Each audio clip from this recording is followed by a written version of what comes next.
এই কুরবানি আমাদের পিতা, আমাদের মুসলিম জাতির পিতা হযরত ইব্রাহিম আলাইহিস সালাম থেকে এসেছে। আল্লাহ তাআলা কয়েকবার হযরত ইব্রাহিম আলাইহিস সালামকে স্বপ্নে দেখিয়েছেন। আল্লাহ তাআলা বলছেন, হে আমার বন্ধু, তুমি তোমার পছন্দের জিনিস আমার রাস্তায় কুরবানি দাও। তুমি তোমার পছন্দের জিনিস আমার রাস্তায় কুরবানি দাও। তখন তিনি একটা গরু কুরবানি দিলেন। যখন গরুর খামারের মধ্যে সবচেয়ে ভালো যেই গরুটা রয়েছে সেই গরুটা কুরবানি দিল। তেমনি করে উটের মধ্যে সবচেয়ে ভালো যেই উটটা রয়েছে সেই উটটাকে বেছে তিনি কুরবানি দিলেন। আল্লাহ তাআলা আবার স্বপ্নে দেখাইলেন। এমনি করে কয়েকবার, বারংবার তিনি কয়েকটা কুরবানি দিলেন। আল্লাহ তাআলা বারবার স্বপ্নে দেখাচ্ছেন, বন্ধু তুমি তোমার পছন্দের জিনিস কুরবানি করো। তখন তিনি চিন্তা করলেন, আমার তো একটা জিনিস পছন্দের, সবচেয়ে পছন্দের ছিল, আমি আল্লাহর কাছ থেকে চেয়ে আনছি আমার পুত্র ইসমাইলকে। তখন তিনি সিদ্ধান্ত নিলেন, তিনি তিনার পুত্র হযরত ইসমাইল আলাইহিস সালামকে আল্লাহর রাস্তায় কি করবেন? কুরবানি করবেন। তখন তিনি হযরত ইসমাইল আলাইহিস সালামের কাছে গেলেন, যে বললেন, হে আমার পুত্র, আমি স্বপ্নে দেখেছি, আল্লাহ তাআলা আমাকে স্বপ্নে দেখিয়েছেন আমার পছন্দের জিনিস আমি কুরবানি করতে। আমি বারংবার কুরবানি করেছি, তারপরে আল্লাহ তাআলা আমাকে স্বপ্নে দেখিয়েছে। হে আমার বন্ধু, তুমি আমার রাস্তায় তোমার পছন্দের জিনিসকে কুরবানি করো। তখন তিনি যখন ইসমাইল আলাইহিস সালামকে বলল, উত্তরে হযরত ইসমাইল আলাইহিস সালাম বললেন, হে আমার পিতা, আপনাকে আল্লাহ তাআলা যা আদেশ করেছে আপনি তা বাস্তবায়িত করুন।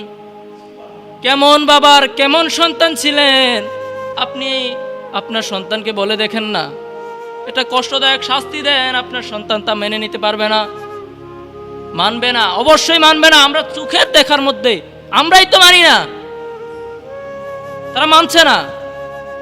বর্তমান জেনারেশনের একটা ছেলেকে আপনি ডাক দিয়ে একটা শাস্তি দেন, আপনার শাস্তিটাতে মানবে না, কুরবানি করবে, জবেহ করে ফেলবে। বলছে আল্লাহর আদেশ, আল্লাহ তাআলা আমাকে স্বপ্নে দিয়ে গেছে পছন্দের জিনিস আমি কুরবানি করতে। তখন আমি একটাই জিনিস, আমার প্রিয় জিনিস, তুমিই আমার প্রিয় জিনিস। তখন তিনি বললেন, হে আমার পিতা, আপনাকে যা আদেশ করা হয়েছে আপনি তা গ্রহণ করুন, আপনি তা কি করুন? বাস্তবায়িত করুন। আল্লাহ চাইতো আপনি আমাকে ধৈর্যশীলদের মধ্যে একজন পাবেন, আমি ধৈর্য ধারণ করব। আপনি আপনার স্বপ্নটাকে, আপনি আপনার কাজটাকে বাস্তবায়িত করুন। হযরত ইসমাইল আলাইহিস সালাম তিনি, আল্লাহ তাআলা বলেন, পৃথিবীর মধ্যে আমি 5টা দিন মেজবানি করি, 5টা দিন তোমরা রোজা রেখো না। এই 5 দিন রোজা রাখা হারাম করে দিয়েছেন। এই যে আমরা কুরবানি করছি, কুরবানির মধ্যে আল্লাহ তাআলা মেজবানি দান করেছেন। তিনি মেজবানি করেছেন, কিভাবে করেছেন সামনে আলোচনার মধ্যে বুঝতে পারবেন। আল্লাহ তাআলা 5টা দিনের মধ্যে রোজা রাখা হারাম করে দিয়েছেন।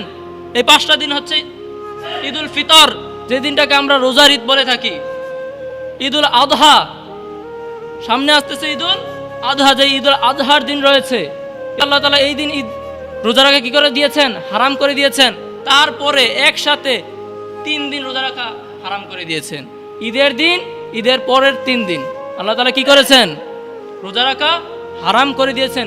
কেননা আল্লাহ তাআলা এই দিনের মধ্যে, এই মানুষ আমরা যারা পৃথিবীর মধ্যে বসবাস করতে, সবার মধ্যে আল্লাহ তাআলা মেজবানি করেন, মেহমানদারি করেন, আমাদের মধ্যে আল্লাহ তাআলা রিজিক বন্টন করে দেন।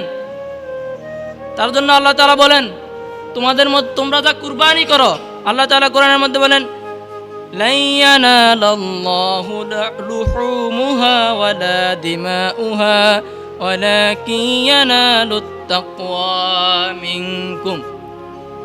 মহান আল্লাহ তাআলা ইরশাদ করেন, তোমরা যে কুরবানি করো, এই কুরবানি কি তো পশুর গোশত, তার শরীর থেকে যে রক্ত প্রবাহিত হয়, তার কিছুই আমার কাছে আসে না, তার কিছুই কি করে না, আমি আল্লাহর কাছে আসে না। সব কিছু তোমাদের মধ্যেই রয়ে যায়, শুধু একটা জিনিস আল্লাহর কাছে যায়, সেটা হচ্ছে তাকওয়া, তোমাদের খোদা ভীতি। তোমরা যে আল্লাহকে ভয় করো, তোমরা আল্লাহকে কতটুকু ভালোবাসো, আল্লাহকে কতটুকু বিশ্বাস করো, সব কিছুর প্রমাণ তোমরা কোথায় পাবে? এই কুরবানির মধ্যে পাবে। কেননা এই রক্ত প্রবাহিত হয়, এই পশুগুলো আমরা কুরবানি দিচ্ছি, এগুলো আল্লাহর কাছে যায় না, এগুলো আমরা দুনিয়ার মধ্যে আমরা যে খাচ্ছি, এটাই আল্লাহ তাআলা আমাদের মধ্যে মেজবানি হিসেবে দান করেছেন। বলি সুবহানাল্লাহ। কিভাবে মেজবানি হলো? আমরা টাকা খরচ করছি, আপনারা প্রশ্ন করবেন হুজুর এটা কিভাবে মেজবানি হলো? আমরা তো টাকা খরচ করতেছি। আল্লাহ তাআলা বলে, বান্দা তুমি যে টাকা খরচ করতেছো, যেই পশুটা আমার পথে দান করতেছো, আমার পথে কুরবানি করতেছো, তার সওয়াব তুমি পাবে হাশরের ময়দানে। বলি সুবহানাল্লাহ। এটার বদলে তুমি হাশরের ময়দানে সওয়াব পাবে, তুমি জান্নাতে যেতে পারবে, তুমি আমার নৈকট্য লাভ করতে পারবে। আর যা দুনিয়ার মধ্যে রয়েছে, যেই পশুটাকে তোমরা কর্তন করেছো, জবেহ করেছো, সেই পশুটাকে যে তোমরা খাবে, সেটাই হচ্ছে আমার মেজবানি। বলি সুবহানাল্লাহ। আল্লাহ কতটুকু মহান! তিনি তিনার নৈকট্য লাভ করেছেন, তিনি তিনার নৈকট্যের জন্য বান্দাকে সওয়াব দান করেছেন, এবং বান্দাদের মধ্যে যেই পশু জবেহ করা হচ্ছে, সেই পশু বন্টন করে দিচ্ছেন। বলি সুবহানাল্লাহ।